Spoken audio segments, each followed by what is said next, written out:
Friends, അപ്പോൾ നമുക്ക് computer അല്ലെങ്കിൽ ലാപ്ടോപ്പ് സിസ്റ്റത്തിലെ ഹാർഡ് ഡിസ്കിൻ്റെ അഥവാ SSDയുടെ കപ്പാസിറ്റി നോക്കാനുള്ളൊരു ടൂളാണ് ഞാൻ പറയുന്നത്. അത് നമ്മൾ ദിസ് കമ്പ്യൂട്ടർ റൈറ്റ് ക്ലിക്ക് ചെയ്യുക, അതിനകത്ത് മാനേജ് പാസ്വേഡ് ഉണ്ടെങ്കിൽ പാസ്വേഡ് നമ്മൾ എൻ്റർ ചെയ്യുക, അല്ലെങ്കിൽ യെസ് കൊടുക്കുക. പിന്നെ അതിനകത്ത് കമ്പ്യൂട്ടർ മാനേജ്മെൻറ്റ് എന്ന് പറഞ്ഞൊരു ഓപ്ഷൻ കിട്ടും. ആ ഓപ്ഷനിൽ നമ്മൾ എന്ത് ചെയ്യുക, ഡിസ്ക് മാനേജ്മെൻറ്റ് സെലക്ട് ചെയ്യുക. Okay, yes.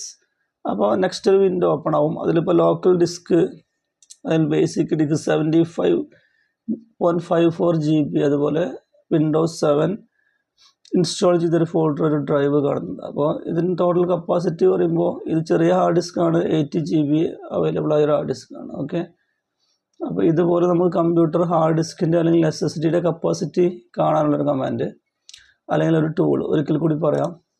Just this computer right click, അല്ല മാനേജ്, പാസ്വേഡ് ഉണ്ടെങ്കിൽ ഉണ്ട്, അല്ലെങ്കിൽ യെസ് കൊടുക്കുക. ദെൻ നമുക്ക് കമ്പ്യൂട്ടർ മാനേജ്മെൻറ്റ് എടുക്കുക. അതിനകത്ത് ഡിസ്ക് മാനേജ്മെൻറ്റ്.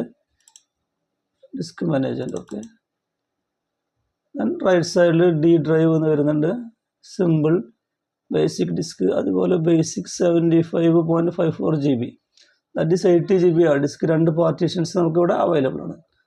അപ്പോൾ ഇങ്ങനെയാണ് കമ്പ്യൂട്ടർ സിസ്റ്റത്തിലെ, ലാപ്ടോപ്പ് സിസ്റ്റത്തിലെ ഹാർഡ് ഡിസ്ക് അഥവാ SSDയുടെ കപ്പാസിറ്റി കാണാനുള്ളൊരു tool. Okay, thank you for watching my channel. Thank U.